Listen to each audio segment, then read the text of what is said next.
Well, eventually, this is sermon number 21 of my sermons through the Bible, going along with our daily Bible readings.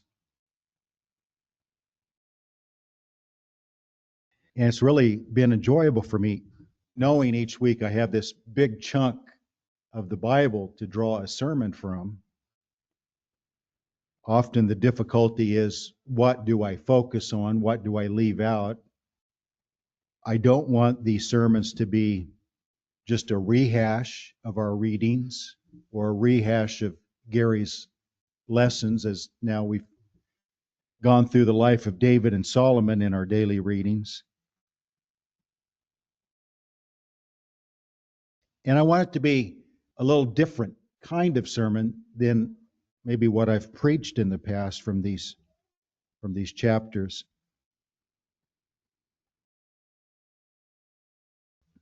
And so now in our daily Bible readings this morning, we finished Proverbs, and so we finished everything about David and Solomon.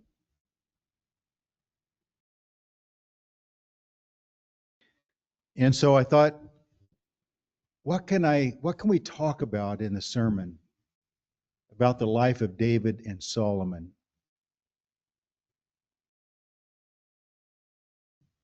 And I thought about ways they are similar to each other and ways they are quite different from each other.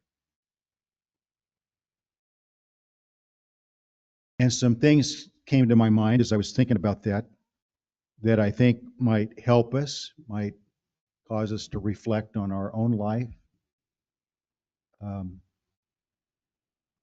Some principles about their life that are generally true.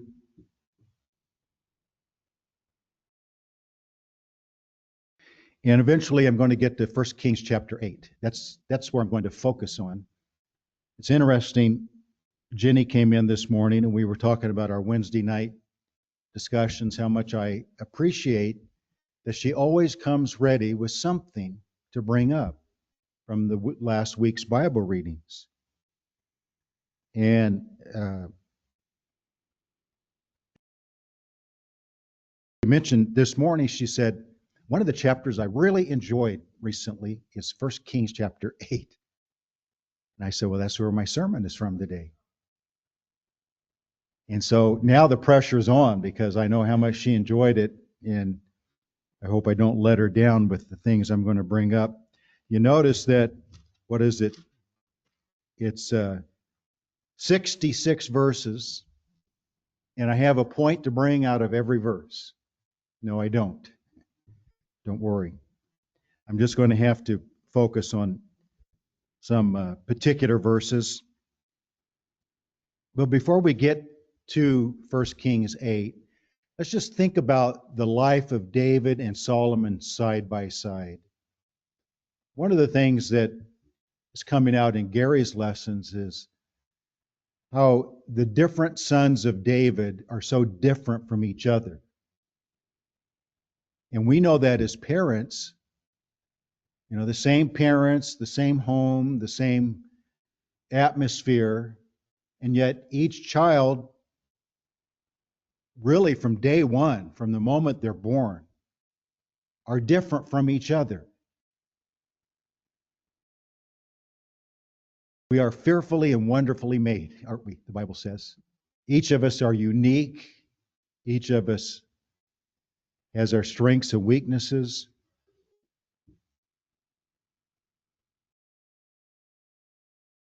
The things that are a test for me may not be a test for you, and vice versa. Their similarities, of course, is that both of them were kings over united Israel, all 12 tribes. Both of them loved music, and they both wrote many psalms. If you're in 1 Kings 8 and you go back a few pages to chapter 4 and verse 32, it says about Solomon, he spoke 3,000 proverbs. So a lot more than is in the book of Proverbs. and his songs were 1,005. That's, many times more than the number of psalms in the book of Psalms. I would think that David wrote a lot more songs than are in the book of Psalms. So we don't know who wrote more songs than either David or Solomon, but Solomon wrote 1,005. And we only have a couple of them in the book of Psalms. So if there are 5, I don't even know if there are 5. Some of them we're not sure who wrote them. He may have written 1,000 songs that are not recorded in the Bible. And he wrote 3,000 proverbs. We just purchased what's called an Ethiopian Bible, just for our own reading benefit. It has a lot more books in it than our Bibles do. It has a lot of what's called the apocryphal books.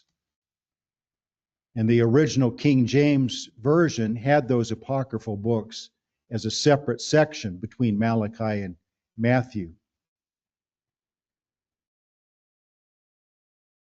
But they're books that are not included in our Bibles. I think probably rightfully so. If we believe the Bible is inspired, that means the Bible as we have it is exactly what God wanted it to be. But it doesn't mean these other writings are not true and good. Just because they're not in the Bible doesn't mean they're false or full of heresy or error. I think the Proverbs and the Psalms that David and Solomon wrote that are not in the Bible are probably just as true and good as the ones that are in the Bible. God knew what he wanted included, and that's what we have.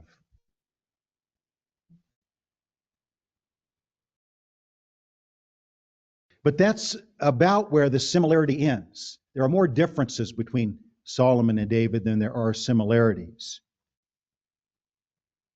And just looking at their life overall, answers to some of life's greatest questions.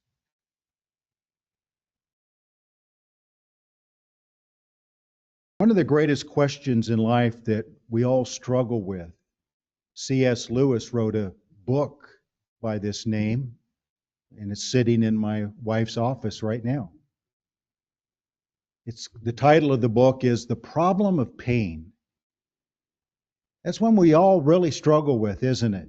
We try to go to the book of Job to explain why people must suffer, but his was a unique experience. I mean, God doesn't turn each of us over to Satan like he did Job. But we all experience pain. There's a lot of suffering in the world. There's a lot of things like what just happened yesterday with us bombing over in Iran. Creates a lot of conflicting opinions and emotions. And did it save lives? Is it going to cost lives? We don't know yet. We're going to have to see how it works out. The problem of pain is one of the great struggles we have in life, to really come to terms with it. We say, well, it's because of sin. It's because of our human nature. We cause a lot of it. But tell Tamar in our lesson this morning, she was a completely innocent victim. And it ruined in many ways the rest of her life. It wasn't her fault at all. Those are things that are mysterious and difficult for us to really grasp.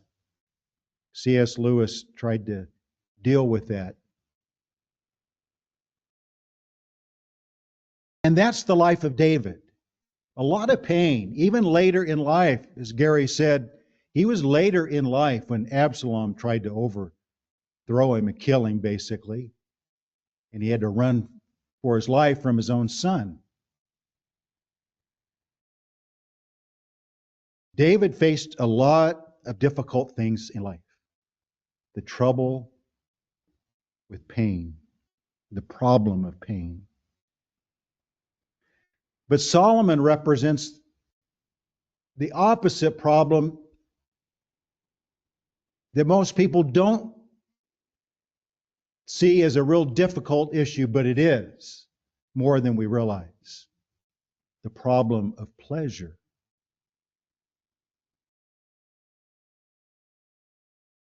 David had a life of struggle and war and on the run and personal tragedy and just one thing after another that he had to deal with. Solomon had a life of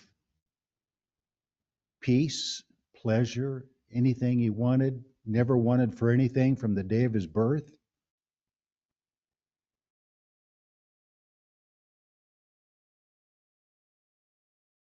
And yet, whose life ended up better and worse?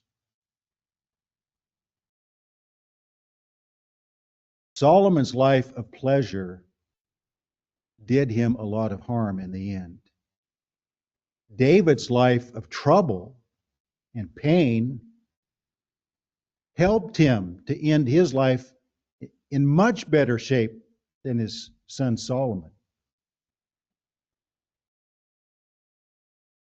So I think a lot of it, whether it's the problem of pain or the problem of pleasure, I think we can say from the life of David and Solomon, what I've brought up a lot through the years, it's not just what you face in life, it's how you deal with what you face. And David was able to deal with the pain and the heartaches and the setbacks and the battles and the fightings and struggles all along the way. And it turned into something good because he had a heart for God that did not stop. Solomon's life of comfort and pleasure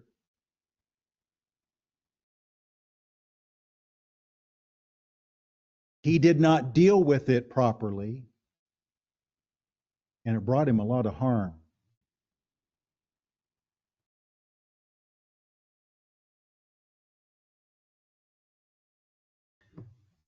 Look at with me before we get to 1 Kings 8, the book of Ecclesiastes.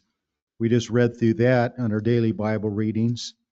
And, you can let your imagination run wild. And a lot of times, pastors, we're in a mixed group, and kids and ladies especially, we want to be careful what we say or what we bring up. So there are a lot of things in the life of Solomon that are never brought up in a church setting. But if you allow yourself just to think about what it means, what he says here, Ecclesiastes 2, I said in my heart, come now, I will test you with mirth. Therefore, enjoy pleasure. But surely this also was vanity, but of course he's looking back at it. As he was going through the pleasure, he may have not said it was vanity. But by the time he got to the end of his life and realized what it did to him or what he allowed it to do to him, he could call it vanity. I said of laughter, madness, and of mirth, what does it accomplish? Well, it's easy to say looking back at it, but at the time, he allowed himself to get caught up in it. I searched in my heart how to gratify my flesh with wine, while guiding my heart with wisdom, and how to lay hold on folly, till I might see what was good for the sons of men to do under heaven all the days of their lives. Can you imagine what it would be like if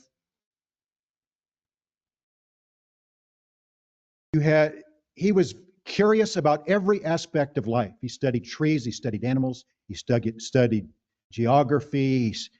You name the subject, he was curious about it, and he gave himself over to it, and he gained a lot of knowledge, and a lot of that was good. But he was also curious about pleasures of the flesh. And if you're extremely curious about every area of life and you have no restrictions, you put no restrictions on yourself, you can just imagine 1,000 women at his bidding, and the most beautiful women in the world at that time, probably.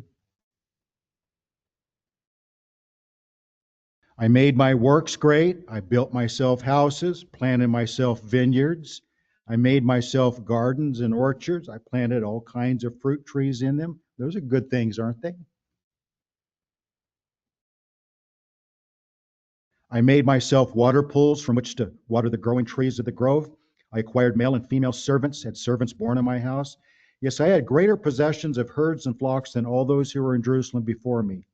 I also gathered for myself silver and gold, and the special treasures of kings and of the provinces. I acquired male and female singers, the delights of the sons of men, and musical instruments of all kinds.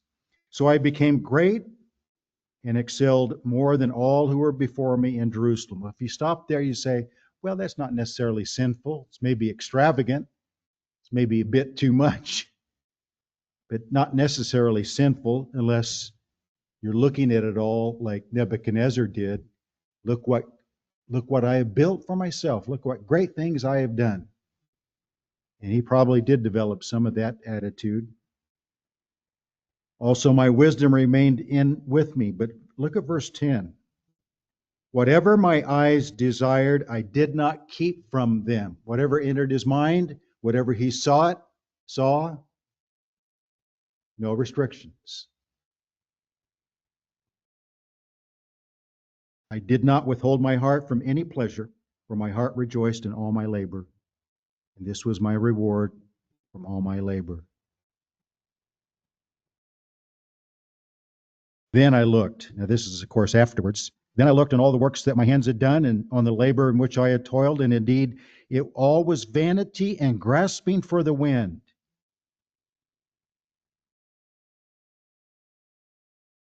There was no profit, that there was no profit under the sun. Do you think he ended his life thinking, I thought I was going to be greater than my father David, but my father David was much greater than me in the ways that count?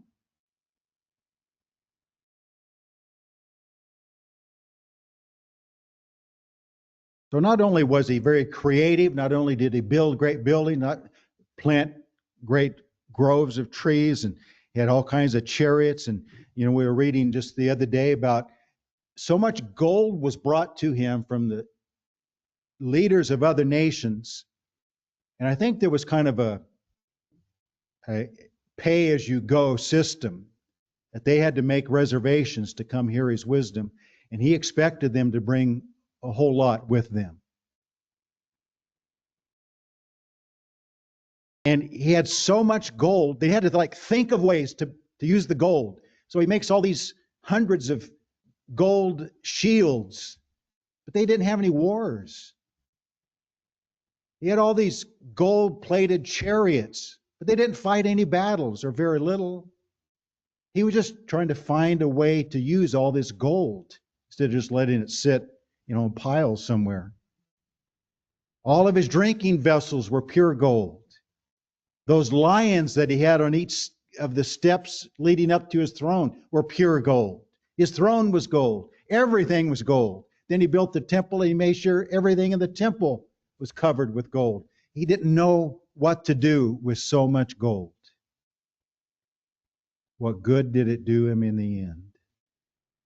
The problem of pleasure is probably more difficult or more harmful potentially to us than the problem of pain. Pain can make us better and deeper and closer to God. Pleasure hardly ever does that. It usually does the opposite. So David had to fight and struggle for what became his. Solomon had what Steve talked about us regarding our parents and others that we know. Solomon had every advantage. He was an advantaged child and blew it.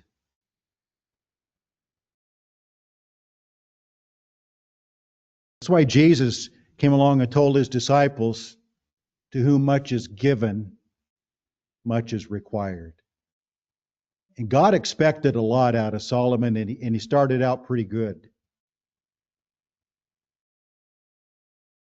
I'm not to 1 Kings yet, am I?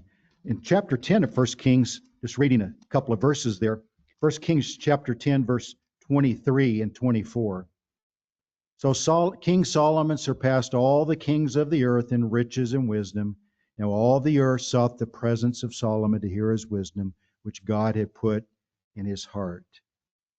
But when Jolene and I were reading this the other day, I was reading through chapter 10.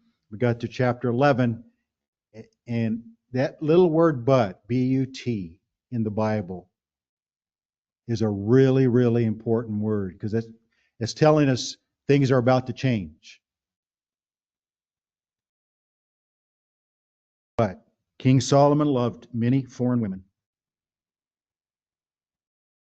as well as the daughters of Pharaoh, women of the Moabites, Ammonites, Edomites, Sidonians, and Hittites, from the nations of whom the Lord had said to the children of Israel, you shall not intermarry with them, nor they with you. Surely they will turn away your hearts after their gods.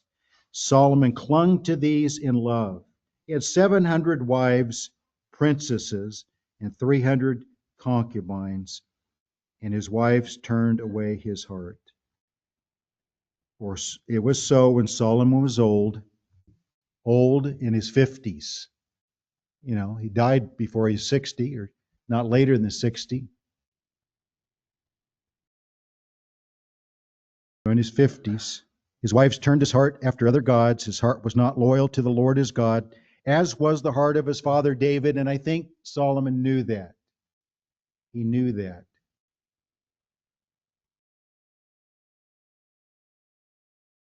Verse 6 says, Solomon did evil in the sight of the Lord and did not fully follow the Lord as did his father David.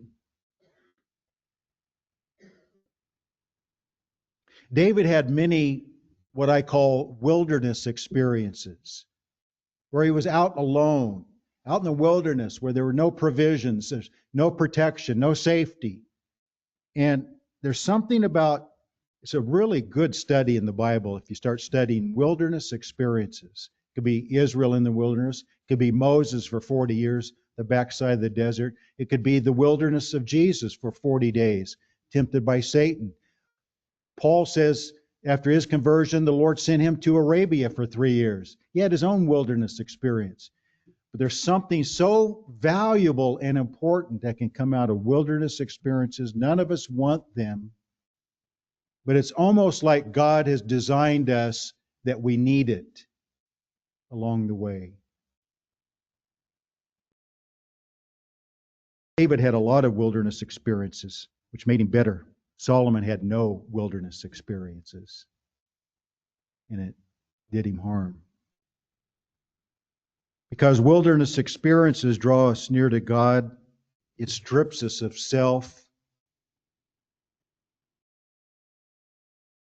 and it puts us in a place where we realize there's no way out except that God makes a way. And that's important to learn in life, and I don't think Solomon ever learned that lesson.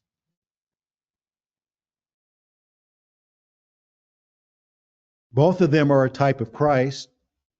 David is the type of Christ as warrior king, but also as shepherd king, both. So he has both the warrior side and the shepherd side, which is what Christ is.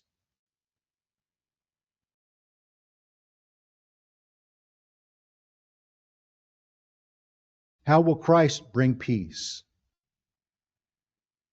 when he comes back again?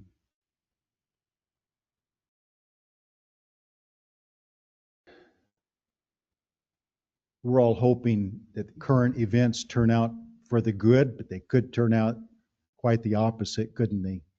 A lot of mixed feelings about what just happened yesterday. I'm hoping it turns out like some events in history and in the Bible turn out.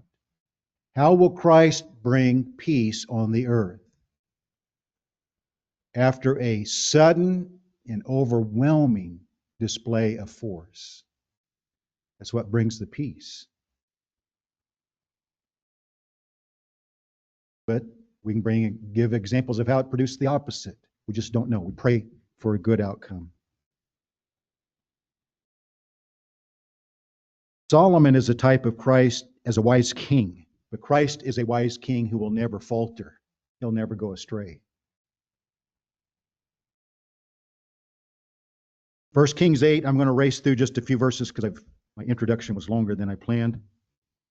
But this is a great chapter. If you haven't read it, just sit down and read through this chapter and have the mindset, where is Christ in this? And where is a picture of Christ in his second coming in this chapter? Because there's a lot of both. Now Solomon, in verse 1, assembled the elders of Israel, all the heads of the tribes, the chief fathers of the children of Israel, to King Solomon in Jerusalem, that they might bring up the ark of the covenant of the Lord from the city of David, which is Zion. I see a picture of the millennial here, of Christ gathering his different people, the leaders, various offices that he will have in his government. He's going to bring them to Jerusalem, and he's going to, in essence, spiritually at least, set up the Ark of the Covenant, which pictures the presence of God in the city of David, in Zion, and that's going to be the capital city. I say that partly because of verse 2. Therefore, all the men of Israel assembled with King Solomon at the feast in the month of Ethanim, which is the 7th month. You've heard me bring up the 7th month a lot through the years. That's the final month of the feast days of the year. It's in the fall, September, October. It starts with the blowing of trumpets, and then 10 days later, the Day of Atonement. And then 5 days after that, Tabernacles, which lasts for a week, and then the whole feast year ends on the 8th day of Tabernacles, which is a day of celebration, of rejoicing. And we believe that the return of Christ probably will be in connection to the fall feast. His first coming was clearly in connection to the spring feasts, Passover and unleavened bread. But his second coming is going to be according to the fall feast. And of course, the spring also included first fruits, which is a picture of his resurrection after his death. For the sake of time, I'm going to skip down to verse 10. And it came to pass when the priest came out of the holy place that the cloud filled the house of the Lord, so that the priest could not continue ministering because of the cloud, for the glory of the Lord filled the house of the Lord. And the Bible teaches that the glory of the Lord, in the person of Christ, of course, shall cover the whole earth, like the waters cover the sea. It's going to be a glorious thing, but it's going to be stationed in Jerusalem, and the glory will proceed from there to the whole earth. Down to verse 20 of this chapter. So the Lord has fulfilled his word which he spoke, and I have filled the position of my father David, and sit on the throne of Israel as the Lord promised, and I have built a temple for the name of the Lord God of Israel. God's faithfulness to his word.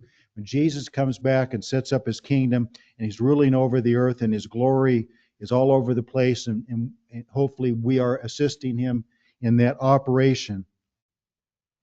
Everyone on the earth, including those who do not belong to him, are going to be forced to say, he meant what he said. He predicted it all in his word. It's coming to pass before our very eyes. He is faithful to what he said.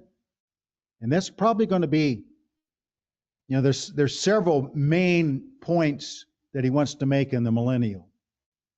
And maybe the first among all those is simply, I meant what he said. Now you're seeing it come to pass. Verse 21, and there I've made a place for the ark, in which is the covenant of the Lord, which he made with our fathers when he brought them up out of the land of Egypt. And Solomon stood before the altar of the Lord in the presence of all the assembly of Israel, spread out his hands toward heaven, and he said, Lord God of Israel, There is no God in heaven above or on earth below like you, who keep your covenant mercy with your servants who walk before you with all their hearts. You have kept what you promised your servant David, my father. You have both spoken with your mouth and fulfilled it with your hand, as it is this day. And I can almost see Christ as the greater David, the son of David, saying this very thing, literally, raising his hands toward heaven and looking up and saying to the Father, you have fulfilled your promise to David. Here I am. I'm the fulfillment of it. And the blessings flow out because of it. Verse 56, skipping all the way down to verse 56. Blessed be the Lord who has given rest to his people Israel according to all that he promised. There has not failed one word of all his good promise, which he promised through his servant Moses. Jesus said, at the beginning of the Sermon on the Mount, Matthew 5, he said, one jot or one tittle, which if you ever looked at Hebrew, they have like little dots above and little dots and squiggles underneath. That's kind of their vowel system. But they're like the smallest mark you can make in the Hebrew language. Those are jots and tittles. And so you take the whole Old Testament written in Hebrew, and they were added later, but the thousands, tens of thousands of jots and tittles that ended up being in the Hebrew Bible. And Jesus said, not one, until all is fulfilled. And of course, he did fulfill it, and he will fulfill it.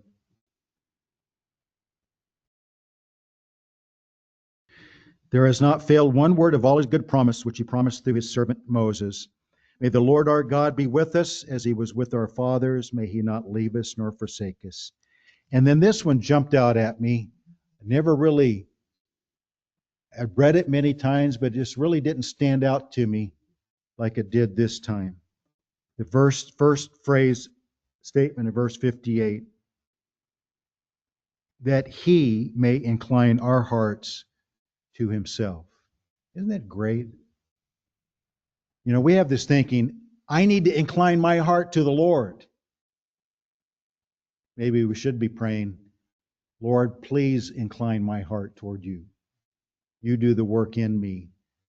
And give me the frame of mind, give me the attitude, give me the desire, give me whatever it is that my heart might be inclined to you.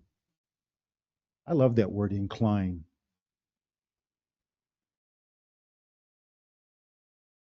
The Bible uses it a lot. He is inclined to us. He wants us to be inclined to him. The correct way for that to happen is for him to produce that in us, that he may incline our hearts to himself.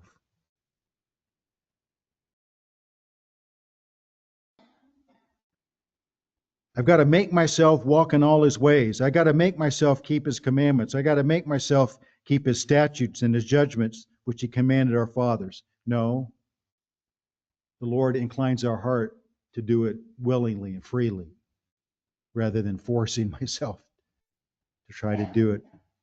And that's what Jesus faced when he came the first time. Is the Jewish religion had become I've got to force myself to keep his commandments, rather than a humble attitude of, Lord, please incline my heart to keep your ways.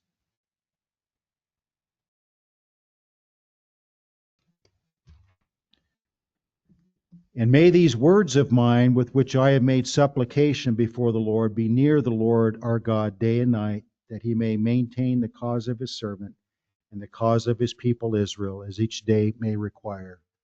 That's a great verse also. As each day may require, because each day is different. That all the peoples of the earth may know that the Lord is God, there is no other. Let your heart, therefore, be loyal to the Lord our God. to walk in His statutes, to keep His commandments as it is this day. In verse 59 through 61 is what I want us to think about as our prayer, as our desire.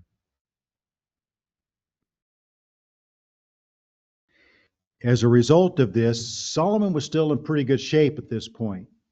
He was only 7 years or a little bit more into his reign. He was still probably in his 20s or so, building the temple. The result of all of this, in verse 66, on the 8th day, so probably the 8th day of the tabernacles. The 7 days had passed. The 8th day is the time of going back to your house, celebrating the blessings of God. On the 8th day, he sent the people away, and they blessed the king and went to their tents joyful and glad of heart for all the good that the Lord had done for his servant David and for Israel, his people. My prayer for us, no matter what happens in the coming weeks in the world, and people's fears are all over the place, and their opinions, and I hope this is what we can live, that we can experience in verse 66, is blessing our King Christ. Be joyful for what the Lord has done for us in his servant David. And I pray that this time next Sunday, even though I'll be weary from the week, no doubt, that I'll be able to stand before you with a glad heart, a good report, sharing the blessings of God with you of the past week. Let's have a verse of invitation song.